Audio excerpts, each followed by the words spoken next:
Buenos días.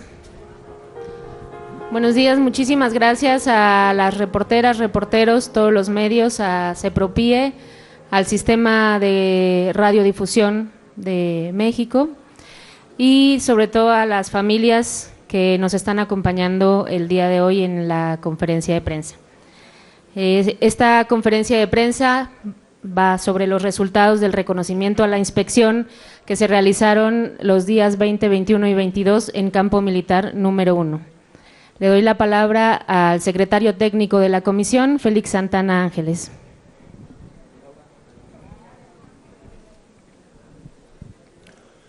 Muchísimas gracias a todas y todos los medios de comunicación que están interesados en los resultados de estos reconocimientos que se han generado en torno a la inspección de las instalaciones militares del Campo Militar número 1 que se encuentra en la Ciudad de México.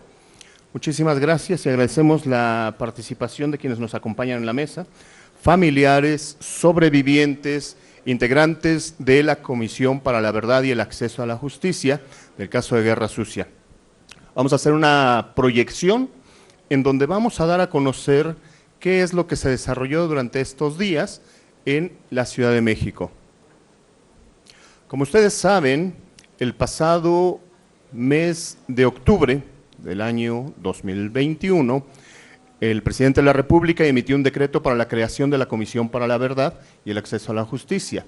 Este decreto constituía la creación de 5 mecanismos que iban a permitir llegar a un esclarecimiento. El primero tiene que ver con un mecanismo de esclarecimiento histórico y lo conforman expertos, expertas, para crear un nuevo relato, crear un relato a partir de las investigaciones que se estén generando.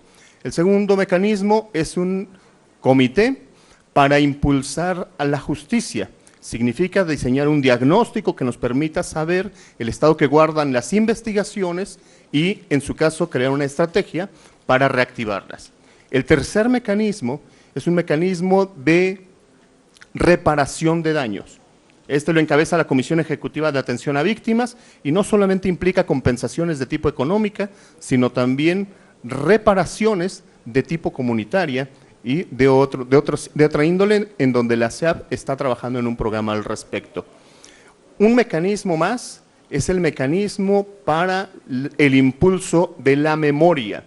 Ese mecanismo es el ancla hacia el futuro para que una vez que concluya su mandato esta administración, continuarán de manera consecutiva administraciones futuras sobre 2 instrumentos fundamentales: el Centro Nacional de Memoria y la Ley General de Memoria, que será producto de todas estas reflexiones, y básicamente en esa línea se establecerá este cuarto mecanismo. Finalmente, el quinto mecanismo corresponde con la búsqueda de las personas desaparecidas de larga data, en este periodo, 1965 a 1990. Siendo esta la plataforma, se generó un conjunto de coordinaciones con la Secretaría de la Defensa Nacional. El pasado 22 de junio comenzamos los trabajos de coordinación con la Sedena para la investigación de archivos militares e instalaciones militares. Se generaron 2 grupos de trabajo conjuntos de la Comisión Nacional, de la Comisión de la Verdad, junto con la Secretaría de la Defensa Nacional. A partir de ahí, establecimos estos nexos para dar un siguiente paso, que correspondía a una primera etapa de reconocimiento tanto documental en archivos como de las instalaciones en físico, para conocer los lugares donde presuntamente se realizaron actos de tortura y violaciones graves a los derechos humanos. Esto es lo que sucedió esta semana. El objetivo era identificar espacios dentro del Campo Militar número 1 en los que presuntamente se cometieron estas violaciones graves. Nos estamos refiriendo a detenciones ilegales, torturas y en algunos casos que contribuyeron a desapariciones de personas durante este periodo. La idea es tener la documentación con un estándar de tipo pericial. Habrá que observar que la comisión no es una entidad ministerial, es una entidad que busca la construcción de un relato de verdad. ¿Qué es lo que pasó? Posteriormente habrá entidades que nos puedan ayudar, primero verdad y ya después alcanzar la justicia.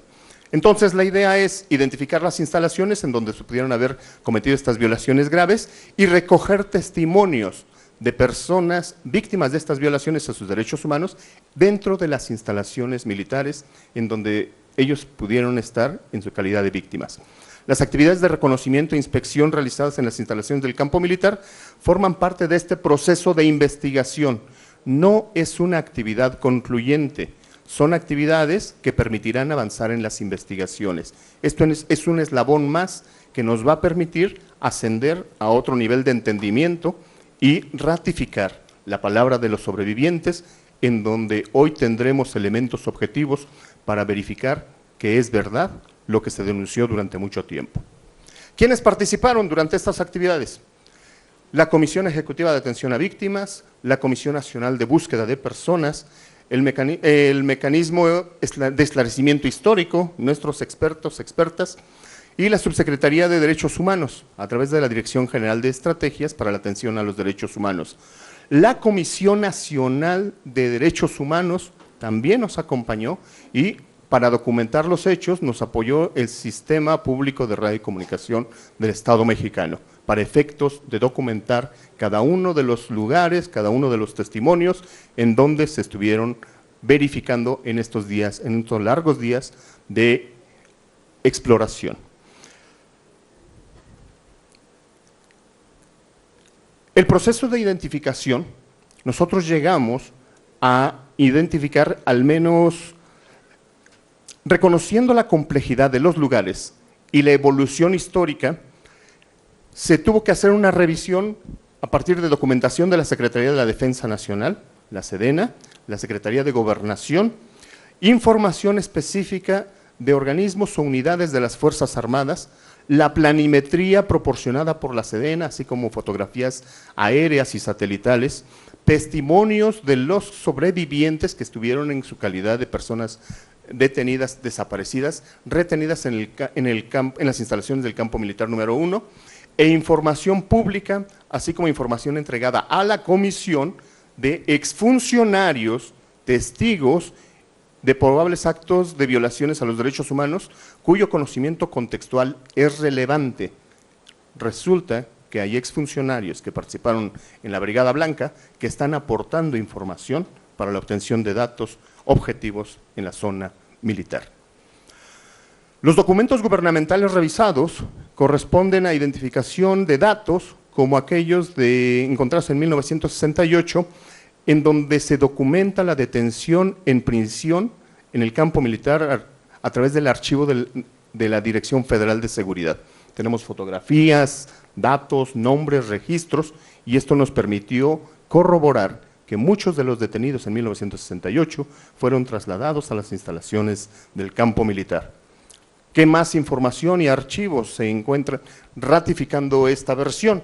El Plan Telaraña, emitido en 1971, firmado por el general de división Hermenegildo Cuenca Díaz, en donde se establecen elementos como establecer centros de escucha de transmisiones a fin de interceptar radiocomunicaciones clandestinas de los maleantes, otorgar recompensas para aquellos elementos que quieran proporcionar información de calidad que conduzca a la localización de quienes llamaban maleantes, y considerar algunas autoridades locales tienen nexos de parentesco o amistad, por lo tanto serían susceptibles a ser objetivos por parte de este Plan Telaraña, emitido en 1971, para su ubicación, localización y detención.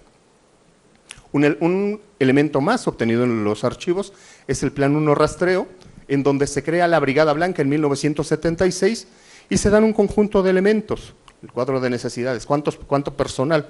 240 elementos, 55 vehículos, condiciones económicas, compensaciones individuales, gastos generales, combustibles, etcétera. Pero lo que es importante para efectos de esta investigación es que las instalaciones de la Brigada Blanca, de acuerdo con este documento, se encuentran en las oficinas del campo militar número 1, en instalaciones dentro del campo militar número 1. Oficinas, mobiliarios, artículos de oficina, alojamiento para 80 personas, cada grupo de 80 personas descansaría 24 horas, otros estarían en entrenamiento, el resto de actividad, distribuidos ya en las áreas mencionadas. Un elemento adicional es el testimonio de los y las sobrevivientes, en donde a partir del recuerdo de la memoria vívida se han reconstruido un conjunto de croquis, planos, elementos que nos permiten llegar con objetividad a la identificación de zonas donde ellos recuerdan haber sido violentados en sus derechos humanos, haber sido torturados, detenidos, vejados.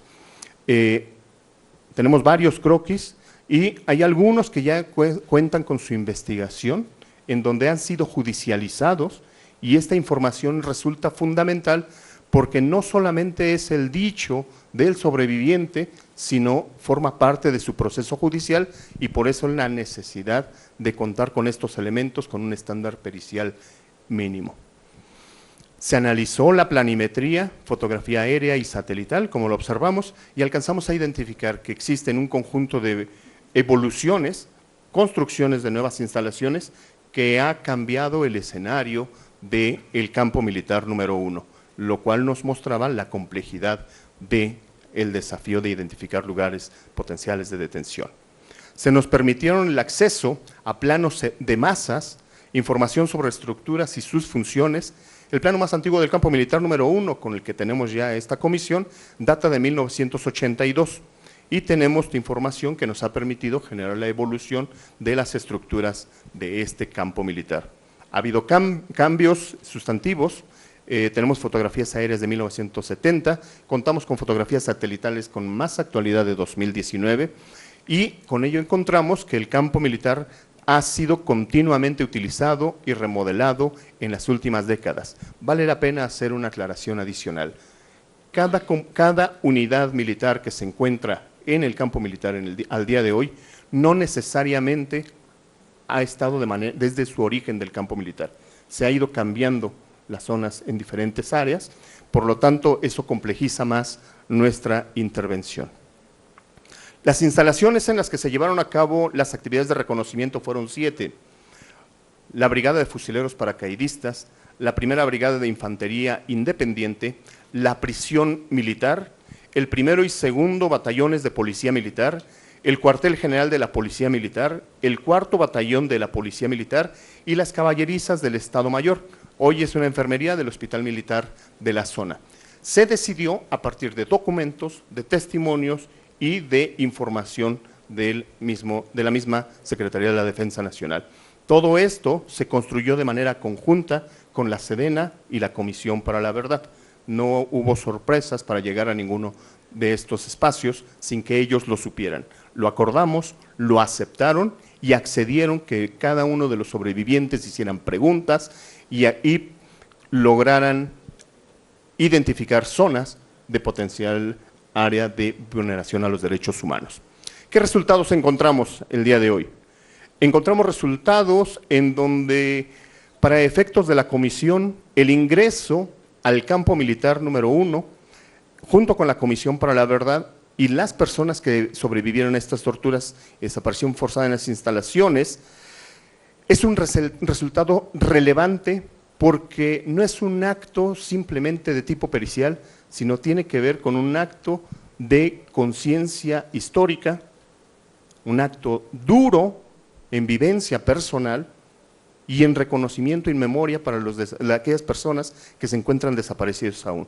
Era una deuda de más de 50 años en donde por primera vez se logran abrir los espacios y se logran identificar zonas en donde potencialmente pueden profundizarse la investigación para ratificar la palabra de los sobrevivientes. Se pudieron identificar indicios de probables sitios donde se habrían cometido violaciones graves a los derechos humanos al interior del campo militar, entre las décadas de los 60s y 80s. Fueron identificados sitios probables y se pudieron documentar algunos indicios de nuevos sitios. Esto no significa que haya un elemento concluyente que ahí en esos sitios se cometieron las violaciones graves. Se identificaron sitios de interés y se tendrá que ratificar. La investigación continúa a partir de estos indicios encontrados. La identificación de sitios fue también acompañada con un levantamiento de información con expertos criminalistas y de arquitectura forense, con el acompañamiento además de visitadores adjuntos de la Comisión Nacional de Derechos Humanos. Esto va teniendo un valor testimonial importante para que en su caso pueda tener elementos suficientes para comenzar a judicializarse. Se documentaron 25 testimonios de personas que vivieron la tortura, la desaparición forzada en las instalaciones del campo militar número 1 y fueron señalados nuevos sitios para su reconocimiento e identificación. La Comisión para la Verdad continuará con el proceso de inspección de las instalaciones de la Sedena y ha reiterado la Secretaría de la Defensa Nacional su compromiso con la realización de estas investigaciones, a quienes agradecemos la disponibilidad, la apertura y el acompañamiento para llegar a la verdad. Se tienen contempladas, además, la realización de actividades de reconocimiento en otras instalaciones militares en los estados de Oaxaca, Guerrero, Sinaloa y Chihuahua, de acuerdo al plan de la Comisión para la Verdad.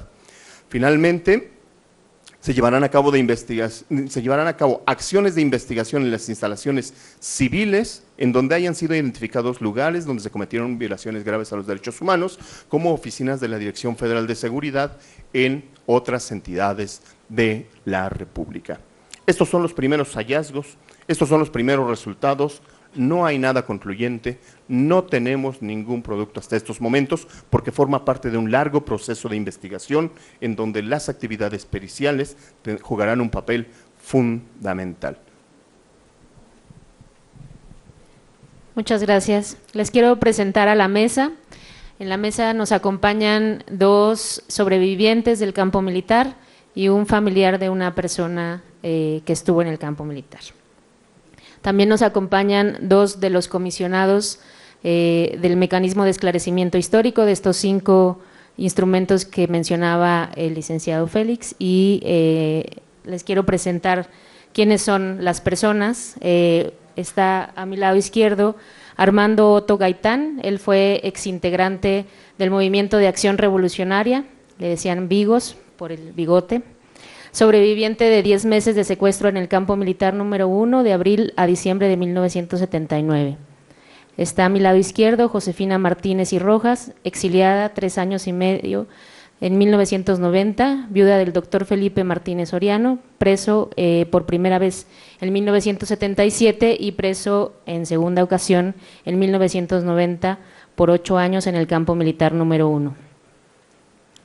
De mi lado derecho, después de Félix, está Erasmo Cabañas Tavares, del Partido de los Pobres, desplazado de la Sierra de Atoyac de Álvarez y preso en el campo militar número 1 en 2 ocasiones, el 18 de noviembre de 1976 y el 13 de septiembre de 1977.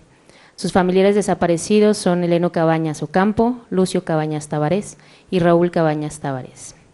Del lado enseguida está David Fernández, que es integrante del mecanismo de esclarecimiento histórico, y Abel Barrera, también parte del mecanismo. Le doy la palabra a Otto.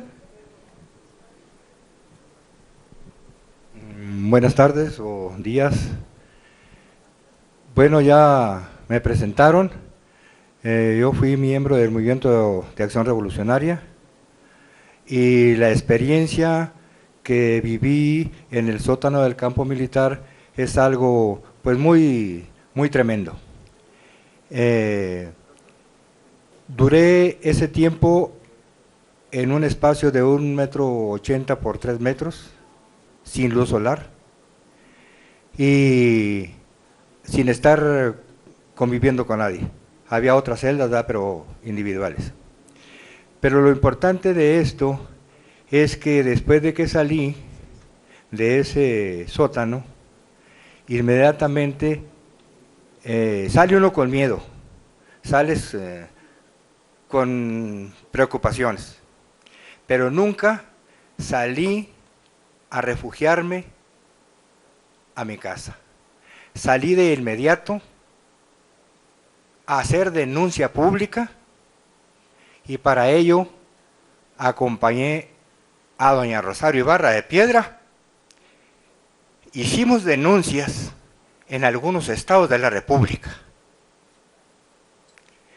Y desde entonces he continuado luchando por la defensa de los derechos humanos e impulsando los movimientos sociales para seguir construyendo una patria más positiva. Esta experiencia que se ha vivido, no soy exclusivo. Tengo un hermano desaparecido desde 1974. ¿Y cuál sería la coincidencia? Fue una coincidencia tal que cuando me llevan a ese sótano, yo en la pared de mi celda encuentro el nombre de mi hermano.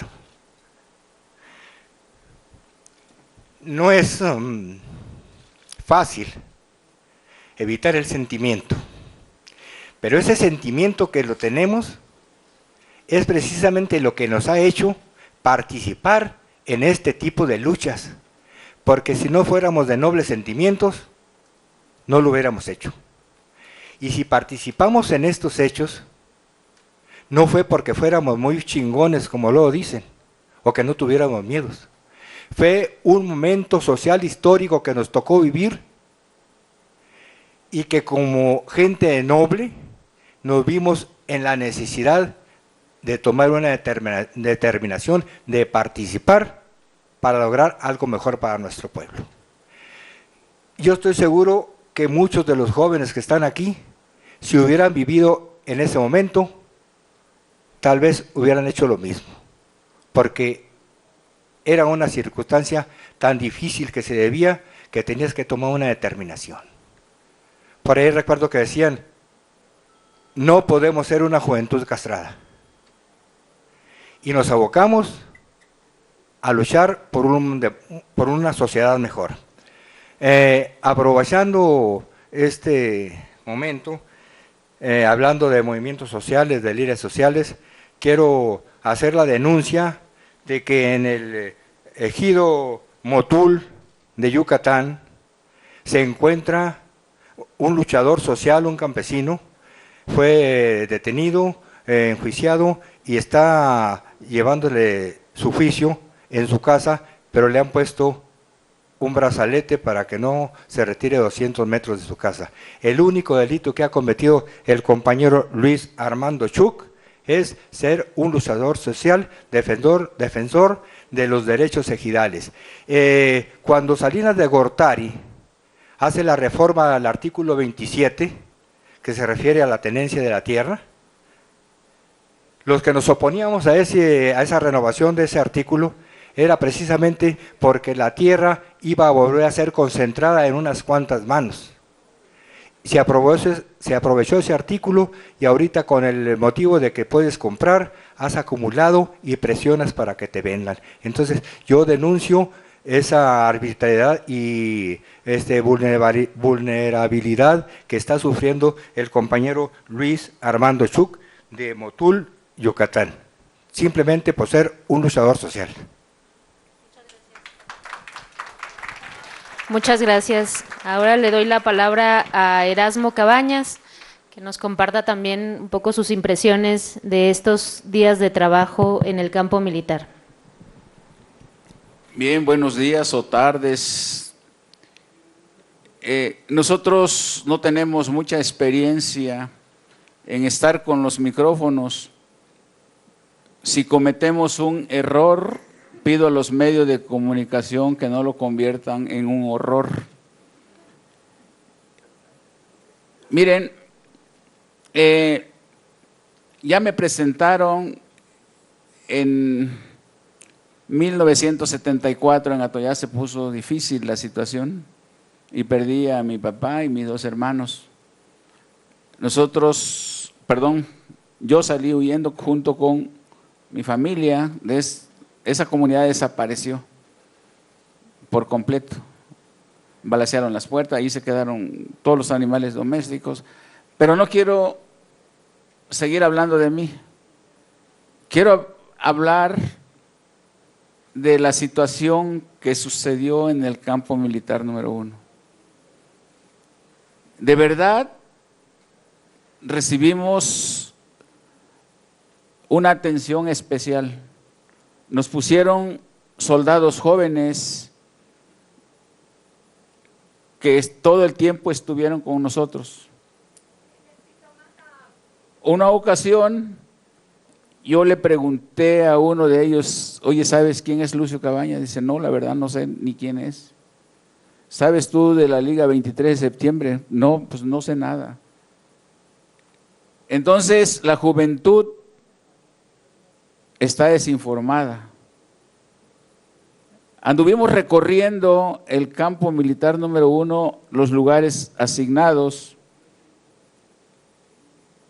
pero en lo particular, la logística a mí no me pareció muy bien porque nos llevaban a los dormitorios, al comedor, a la cocina, a la enfermería, y nosotros, yo buscaba en lo particular un subterráneo, porque ahí me tuvieron en 1976 y también en 1977. Y yo buscaba un subterráneo, o sea, pero ese era mi interés, a lo mejor el interés de los otros que andaban con nosotros, ahí acompañándonos, pues su interés era ver alguna ventanita que tenían señalada y por eso andaban en los dormitorios. Pedimos a la Sedena que se abra más para apoyar este proceso. Este proceso, en vez de ensuciarlos, si ellos se abren, van a limpiar su imagen. ¿Y qué significa que se abran?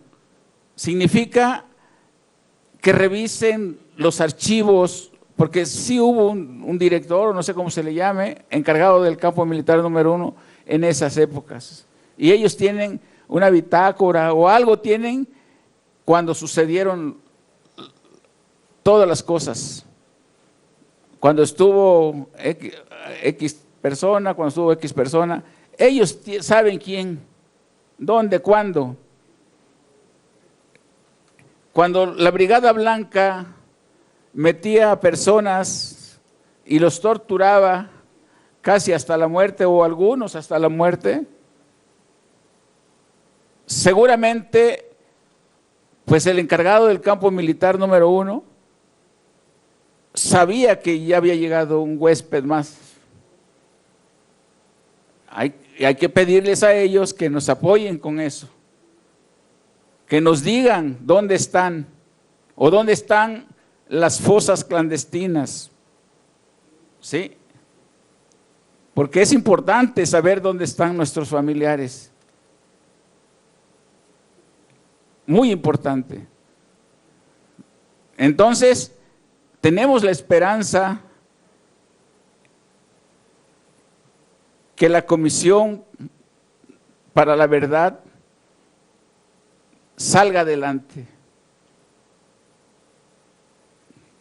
Van a abrir más cuarteles, van a abrir más fiscalías, y qué bueno. Son personas que tienen mucha experiencia, y tenemos fe en que van a salir adelante. Y también tenemos fe, bueno, al menos en lo particular, tengo fe de que se abran espacios donde estuvieron o donde metieron los cadáveres, porque seguramente ahí están. Y no es uno, nada más cuando me agarraron a mí en 1976, 5 personas no supimos nada de ellos y no sabemos hasta la fecha. ¿Y dónde están? No creo que los hayan ido a enterrar a Acapulco o que lo hayan enterrado en Oaxaca, en Sonora. Ahí están enterrados, ¿sí? Porque seguro que murieron. Entonces pedimos a la Sedena que se abra un poco más, que le dé información a la Comisión de la Verdad para que se esclarezca esto. Si se cierra, pues no vamos a saber nada. Y lo que queremos nosotros es eso, justicia y esclarecimiento. Gracias.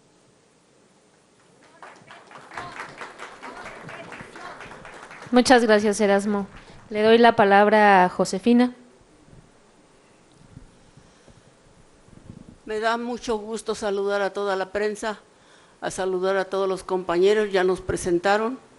Yo soy viuda del doctor Felipe Martínez Soriano, es rector de la Universidad de Oaxaca. que fuimos perseguidos. Nuestra lucha parte desde tenemos como 65 años de estar luchando. Luchamos en el Distrito Federal por los maestros, por los estudiantes, por todas las luchas que se daban con la Ruta 100, telefonistas. Cuando nos trasladamos a Oaxaca, que de ahí era mi esposo, llegó a ser catedrático de la universidad en pediatría, es médico pediatra. Después nos fuimos y luchamos por toda la represión que se estaba dando en el país, porque en la universidad entró el ejército, reprimió toda la universidad, porque el doctor Martínez Soriano había sido nombrado rector por toda la universidad, por estudiantes, catedráticos y trabajadores, que esa situación no se da normalmente, son los rectores impuestos por los gobiernos estatales. Entonces sufrimos la represión por parte del ejército, nos aislaron de Oaxaca, tuvimos que emigrar con nuestros 6 hijos. En México, posteriormente lo acusaron de la muerte de los vigilantes de la jornada, que fue una persecución terrible. Yo estuve exiliada 3 años y medio, que ahí todavía tenemos exiliada a una compañera que está pidiendo su extracción. Tiene 30 y tantos años de exiliada. Entonces, todo este tiempo hemos luchado.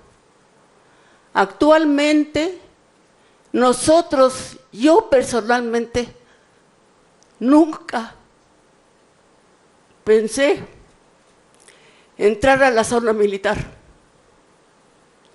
donde fue torturado mi esposo y muchos compañeros, donde lo obligaron a firmar su renuncia a la Universidad Autónoma Benito Juárez de Oaxaca.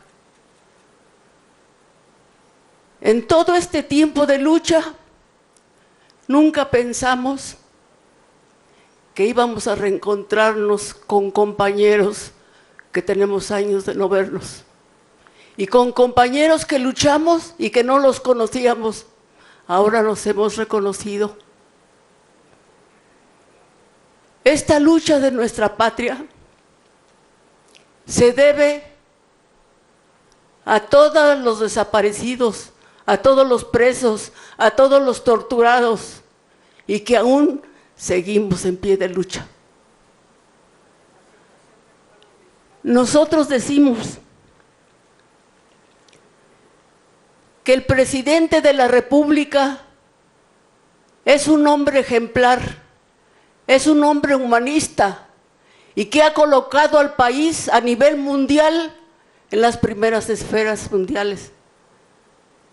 Vimos cómo nos dio atención en esta temporada donde tuvimos que permanecer ocultos, cerrados, como si estuviéramos amenazados por la epidemia.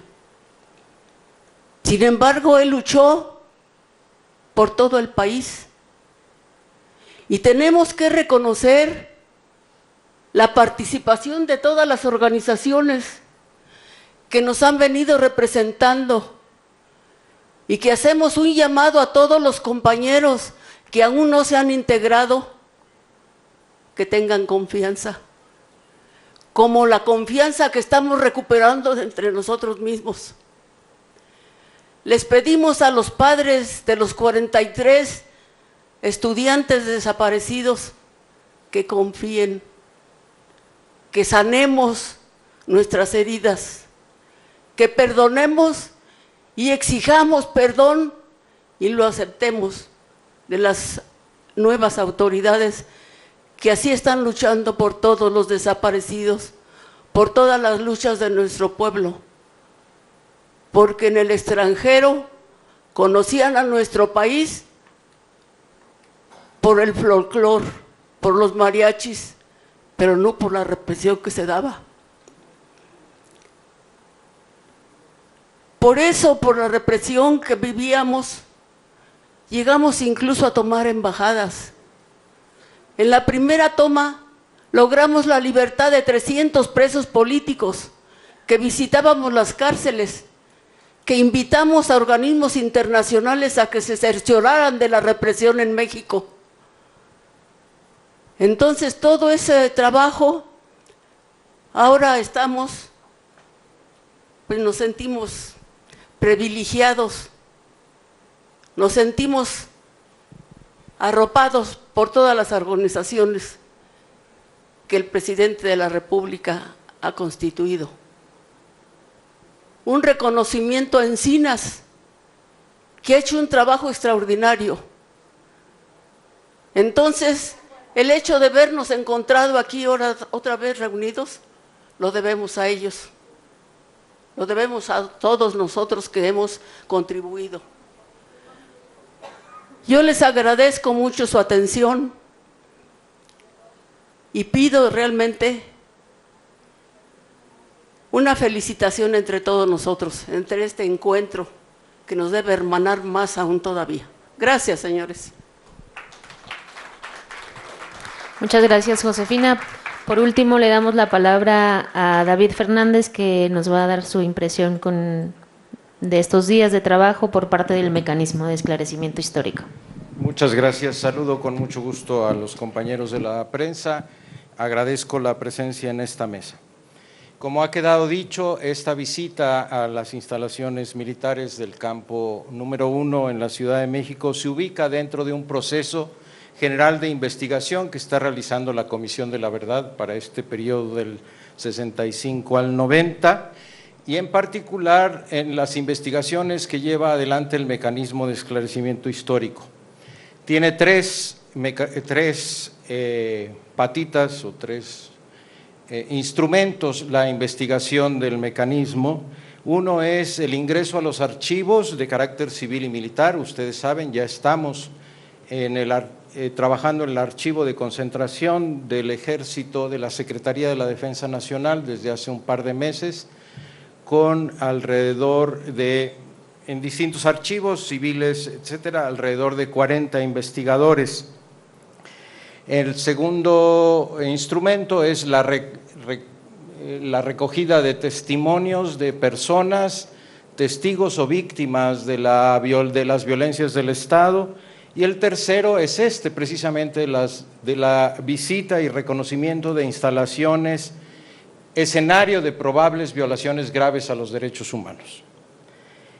La idea es reivindicar la historia de las víctimas y mostrar que la narrativa que han venido sosteniendo a lo largo de 50 y 60 años tiene fundamento histórico y es necesario reconocerla como país. Algo que decían antes de entrar al campo militar número 1 es que la verdad los hará libres a ellos, a ellas, víctimas, pero también nos hará libres al país. Permitirán reconocer lo que ha sido nuestra historia para enmendarla y generar una nueva cultura de derechos humanos y de respeto irrestricto a la dignidad de las personas. La visita al campo militar número 1 revestía distintas dificultades que no podemos dejar de señalar. Primero, el tiempo transcurrido. Las violaciones a los derechos humanos cometidas allí, algunas datan de 60, de 50, de 40, de 30 años. Ha habido modificaciones sustantivas en las instalaciones del campo militar, sobre todo se han construido nuevas edificaciones y se ha modificado el paisaje interno. Pocas edificaciones han sido derruidas o demolidas, lo que nos permitía ser optimistas para poder encontrar algunos indicios o evidencias de la reclusión clandestina, de las torturas, de las desapariciones, detenciones que ahí se vivieron. Los sobrevivientes, las personas que ingresaron al campo militar acompañados por personal de la comisión, son personas mayores en su mayoría y sin embargo mostraron una disciplina, una entereza y una fortaleza ejemplares que hay que señalar. También muchos de los que vivieron la prisión clandestina y la tortura en el campo militar nos han dejado, también hay que reconocerlo, y mucha de la memoria se ha perdido. Otra dificultad adicional ha sido la colaboración pasiva del ejército, que hay que decir también.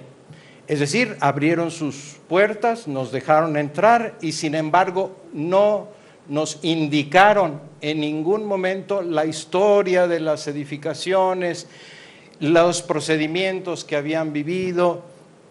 No pudimos tener una colaboración activa, de suerte que facilitara las investigaciones que teníamos que realizar.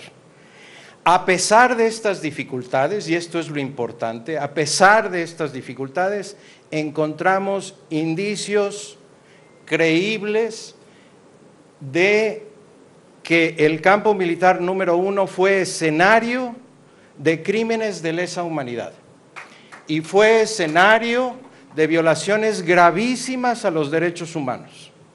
¿Qué indicios nos encontraron, nos señalaron las compañeras y compañeros?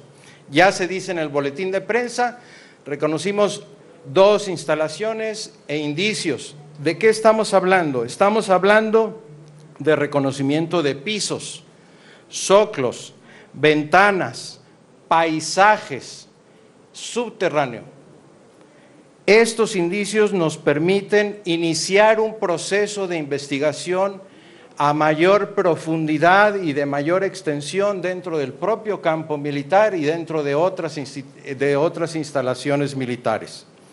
De suerte que podemos, desde el punto de vista nuestro del mecanismo de esclarecimiento histórico, y pienso que de la comisión en su conjunto, que la visita al campo militar número 1 ha sido exitosa para reivindicar el punto de vista de las víctimas, evidenciar que lo que han dicho ha sido verdad desde el primer momento en que lo han sostenido, que el estigma de que han sido objeto en toda la historia reciente del país como personas desviadas, delincuentes, resentidos, terroristas, no tiene ningún fundamento y que tenemos que cambiar esa narrativa para darle centralidad a estas personas que fueron luchadores, luchadoras sociales, que nos permiten gozar hoy por lo menos de una democracia pluripartidista y una democracia electoral. Tenemos que cambiarlo por una narrativa de reconocimiento y de aprecio de las personas que fueron víctimas de crímenes de Estado. Dejar de lado las narrativas de los 2 demonios, porque lo que hubo no fue una guerra sucia, aunque así se identifique al periodo, sino un operativo de aniquilamiento de grupos de personas organizadas que luchaban por una sociedad mejor. Lo que hubo fue terrorismo de Estado, fueron violencias sobre personas que se organizaron y que indiscutiblemente no tenían la capacidad operativa, ni mucho menos que tenía el Estado y las instituciones de represión. Tenemos que superar la narrativa de que las Fuerzas Armadas solo obedecieron a los mandos civiles en su momento, porque tenían, lo hemos visto, márgenes de autonomía muy importantes que les permitía actuar con independencia y con clandestinidad también en muchas ocasiones. Concluyo. El resultado de la visita que tuvimos en los últimos 3 días es alentador y nos permite estimular para 2 cosas: convocar a los colectivos y a las víctimas que no se han reconocido como tales a ofrecer sus testimonios y a colaborar con la Comisión de la Verdad de las múltiples violaciones a los derechos humanos entre el 65 y el 90, no solo de los grupos de insurgencia, sino de disidencias políticas, de disidencias genéricos sexuales, de disidencias sociales, los estudiantes en el 68, en el 71, etcétera. Y también convocar al conjunto de la sociedad para poder discutir, para conocer, para asimilar, para cambiar nuestra percepción de estos años y entender que en este país tenemos un pasado que continúa vivo como una herida que tenemos que sanar para poder seguir adelante como un pueblo unido. Reconocer es el primer paso para la no repetición, para la justicia, para la verdad y para poder seguir caminando como mexicanos y mexicanas. Quiero expresar, por último, mi reconocimiento a quienes participaron de esta diligencia, de esta inspección del campo militar número 1, a las víctimas, a los sobrevivientes, a los familiares, hombres y mujeres que tuvieron el valor de venir, tuvieron la entereza, la fortaleza de guiarnos en estas investigaciones y de llegar a estas importantes conclusiones. Muchísimas gracias.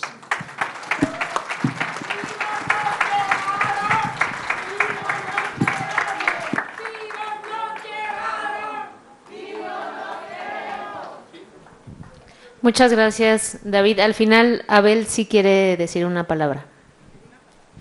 Adelante, comisionado. Muy buenos días, muchas gracias.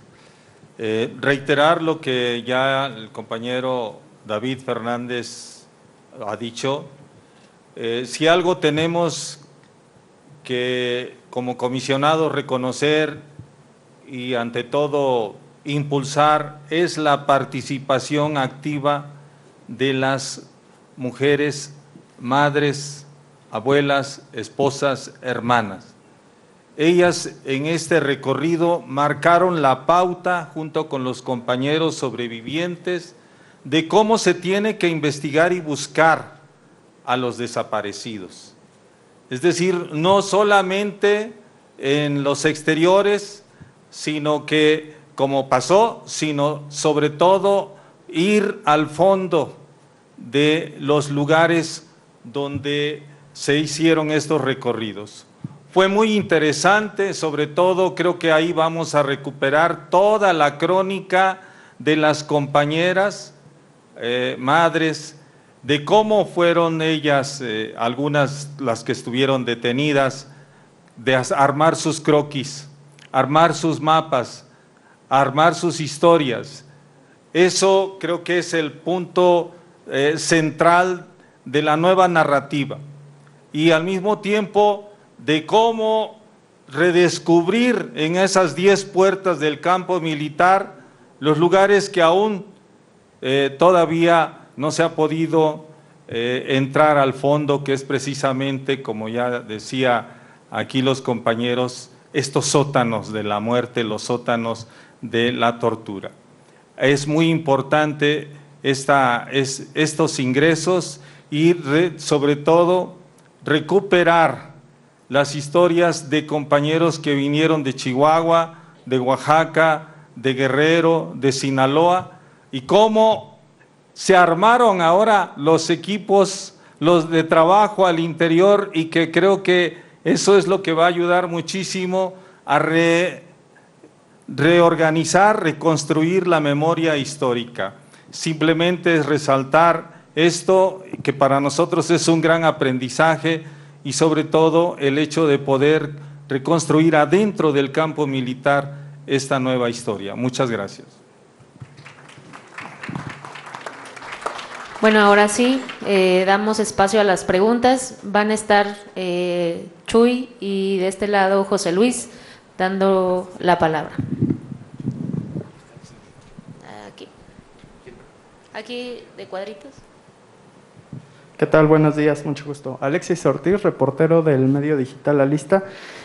Preguntarle, aquí nos dieron la lista de los 7 lugares en donde se realizaron estas inspecciones, pero no sé si nos puedan especificar en cuáles de estos 7 lugares fue donde se encontraron los indicios en los que pudo haber pues estas detenciones arbitrarias o actos de tortura.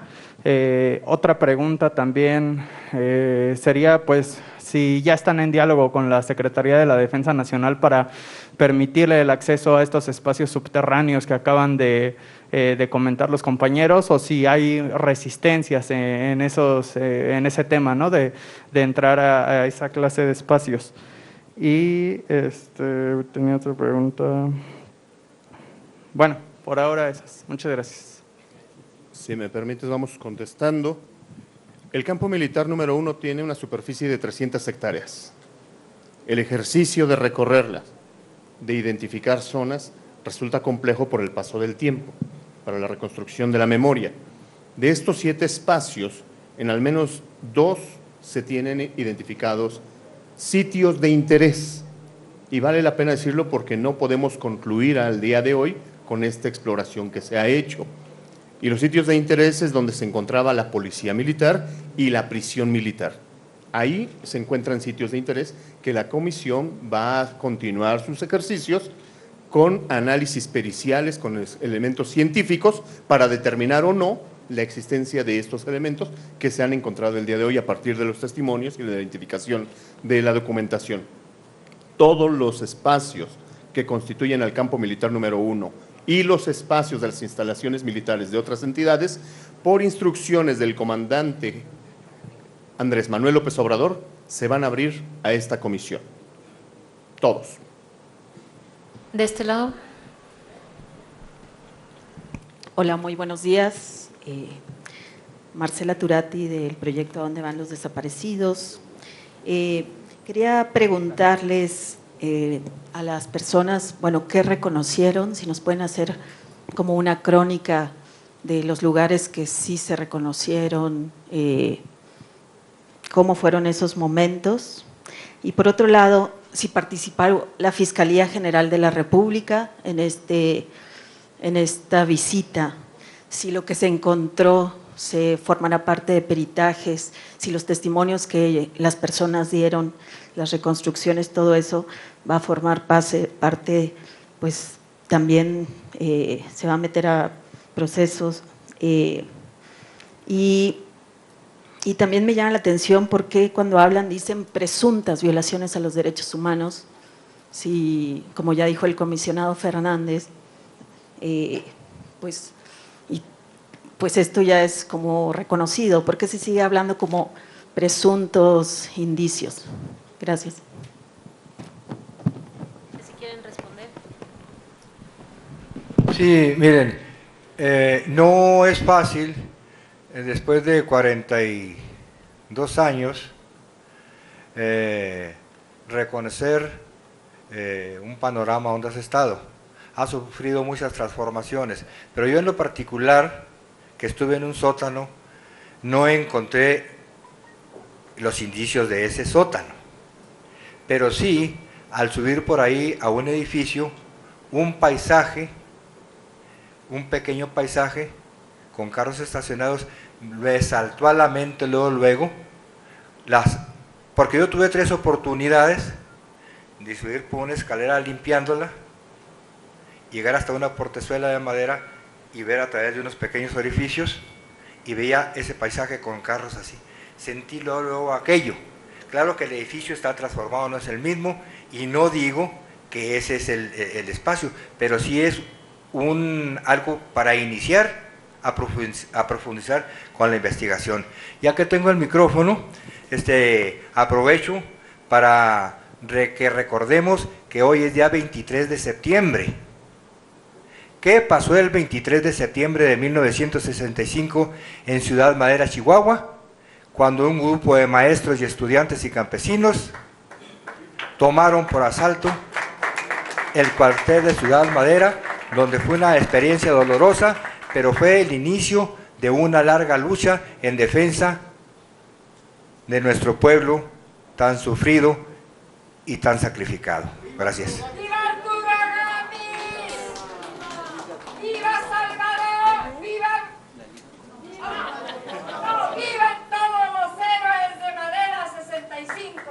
¡Viva!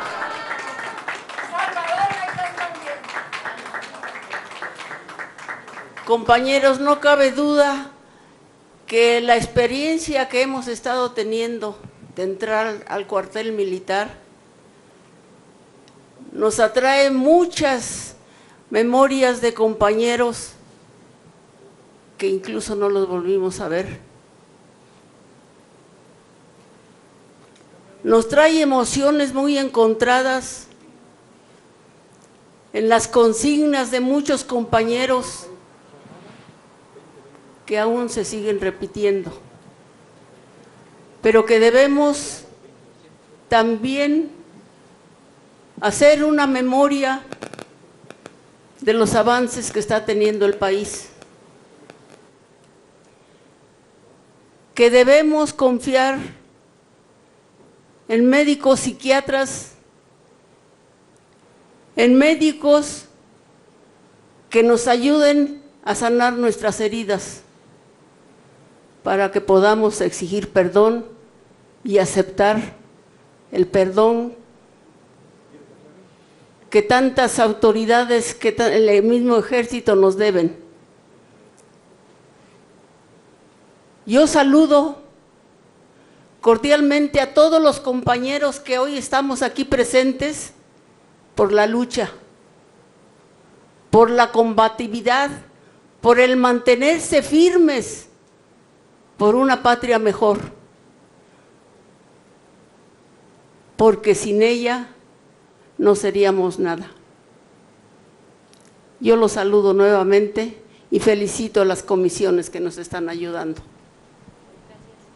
Erasmo, adelante. Sí, retomo la palabra.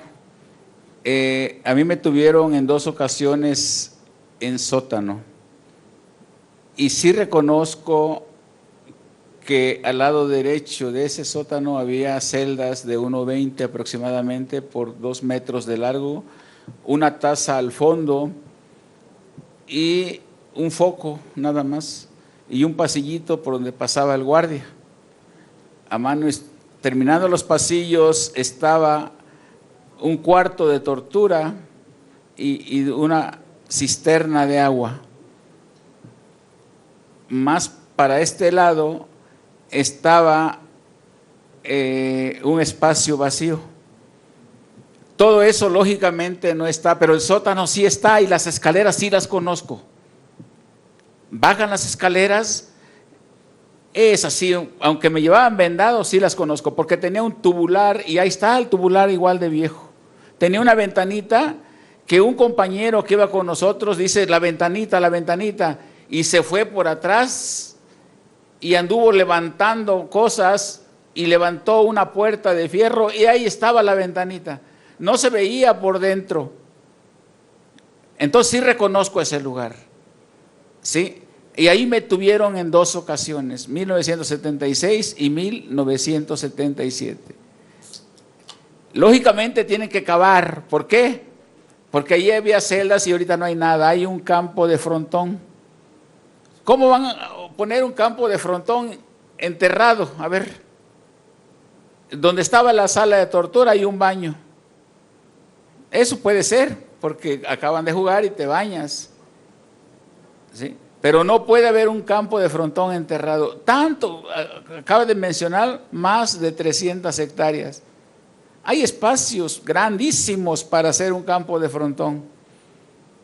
No pueden hacer pues aproximadamente de 10 metros de largo, o 12, póngale, por 6 de ancho. No pueden hacer una cancha de frontón ahí. Los que conocen las canchas de frontón saben que no. Yo creo que cavándole tantito van a encontrar varillas donde estaban las celdas. Y lo considero una evidencia. Aprovechando que tengo el micrófono, qué bueno, felicito a los colectivos, porque no están todos los colectivos, necesitamos, vemos nada más representación de colectivos. De Guerrero, pues no vinieron todos, de Chiapas, a lo mejor ninguno, pero ¿qué es lo bueno? Porque intercambiamos teléfono y vamos a estar ya en comunicación. Y eso es importante, tener comunicación para seguir avanzando. Apoyar a la Comisión de la Verdad en todo lo que quiera, darle un apoyo público para que no se sientan solos. Y sobre todo al licenciado Andrés Manuel López Obrador, que ha abierto todas las puertas. Gracias. Comentar algunas cosas. No solo estamos buscando sótanos, que sí son elementos de interés, sino estamos buscando cualquier espacio en donde presuntamente se hayan violentado los derechos humanos, se hayan detenido, se haya torturado. Todo. Hay algunos compañeros que nos han hablado de segundos niveles, hay algunos que nos han dado perspectivas de la zona y todo se está revisando. Los sótanos, por supuesto. Tenemos elementos de interés y no, insistiría, no es concluyente. Hay elementos que nos invitan a profundizar en la investigación, porque el proceso de investigación es un proceso complejo, no es lineal y no es corto. Tendremos que profundizar porque esto debe de tener dureza. Se hizo acompañar este ejercicio de criminalistas y de arquitectos forenses, de visitadores de la Comisión Nacional de Derechos Humanos, que en su momento, dada la complejidad de la misma investigación, pueden ser utilizados para el tema de su judicialización. Hasta este momento llegamos ahí.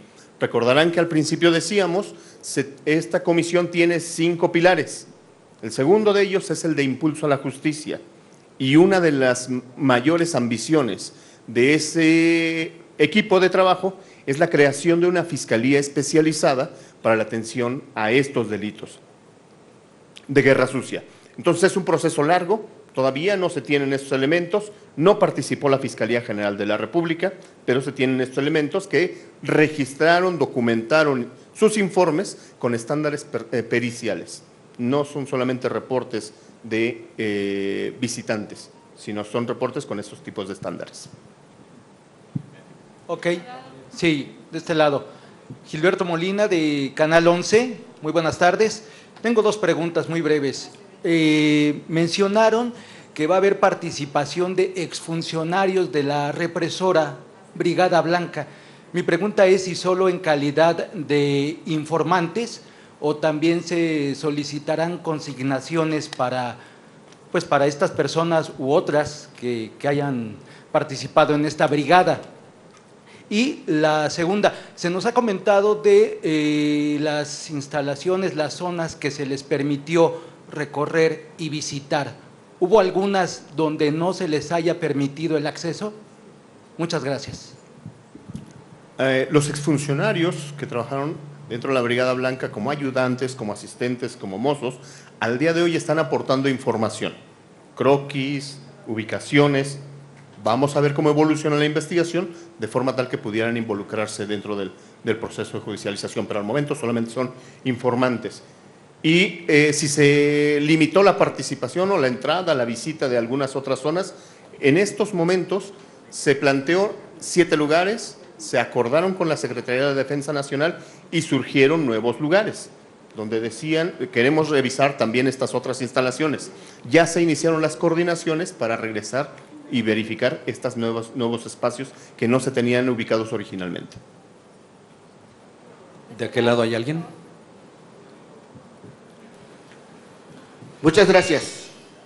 Yo quiero agregar, aprovechando que hablan del campo militar número 1, que, como ya saben, mi familia estuvo en el campo, mi mamá, mis hermanos. Ahí está mi sobrina Sofía, que tenía 8 años cuando la llevaron al campo militar. Era muy peligrosa, ¿no? Entonces, una hermana minusválida, Juana, nunca ha podido caminar, y mi sobrina, la hija de Lucio, también la tuvieron de 2 meses de edad. Mi familia, estando ahí en el campo militar número 1, conocieron a 8 lacandones presos ahí. Eduardo Villamuro Ibarra, de Culiacán. Hermenegildo Ortiz Herrera, de Poza Rica, Veracruz. Javier Coutinho Gordillo, de Chiapas. Bartolomé Hernández, de Comitán, Chiapas. Sebastián Vázquez Mendoza, de Comitán, Chiapas también. Andrés Gómez Balanzar, este muchacho era de Atoyac, estuvo con nosotros en un tiempo allá en la guerrilla, pero luego desapareció y no sabíamos qué había pasado. Apareció en el campo militar número 1. Fidelino Martínez, de Ocochingo, Chiapas. Y Justino, alias el Oaxaco, de Oaxaca. Daniel Tapia Pérez, Don Dani, de Actopan, Hidalgo. Eran 9 compañeros que estaban presos ahí por ser lacandones, y un día entre 1974 y 1977, que fue el tiempo que mi familia estuvo en el campo, mi familia, mi cuñado y mi hermano compartían el campo militar allí, digo, el campo deportivo y el patio. Y de repente un día llegó un camión que trajo el ejército y lo sacaron, diciéndoles, muchachos, se van libres, llévense todas sus cosas. Ese día desaparecieron de allí y nunca aparecieron en ninguna parte. Ellos dieron alguna correspondencia a mi familia para que buscara acá a los familiares de ellos, y pues al salir los buscaron, pero estas familias, las familias que fueron a buscar, se espantaron, se asustaron y pues no dieron información. Yo quería agregar esta información, que ya seguramente la saben, pero ratificar que hubo personas que las vieron y que los vieron vivos en el campo militar número 1, otro más de los delitos de lesa humanidad que cometieron los gobernantes de tiempos anteriores. Muchas gracias, compañero. Si se puede acercar también al final al mecanismo para seguir con esta documentación. Les pedimos una pregunta más y damos por terminada.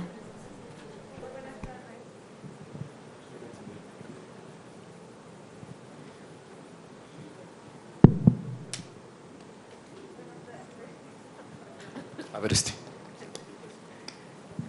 Buenas tardes. Soy Jessica Chantomila del periódico La Jornada. Solo aclarar este punto sobre o sea, los indicios que se tienen, que encontraron, o los de posibles lugares donde se cometieron detenciones ilegales, tortura, todo esto. ¿Qué se necesita para determinar qué son esos lugares? Es decir, ¿van a esperar a lo que arroje los exámenes, los análisis que va a hacer los peritajes, o si requieren ir y hacer más otras cosas? ¿Qué es lo que, o sea, si nos pudieran explicarme un poco más esta parte, por favor? Análisis periciales. Pero de lo que se tomó ahorita. Hoy lo que ha sucedido es la identificación de espacios. Ajá. A partir de este momento iniciará una ruta de trabajo para la revisión específica, la identificación del expediente, cuándo se construyó, cómo evolucionó, qué elementos estructurales tiene, y generar los análisis periciales correspondientes. Es un señalamiento muy duro el que se haría de confirmarse esta hipótesis. Estas son hipótesis de trabajo que se han generado a partir de la identificación de espacios. Y esa es la ruta en la que estamos en la construcción de verdad, ahora con los elementos objetivos. Ok, gracias. ¿Cuántas personas pasaron por el campo militar están desaparecidas?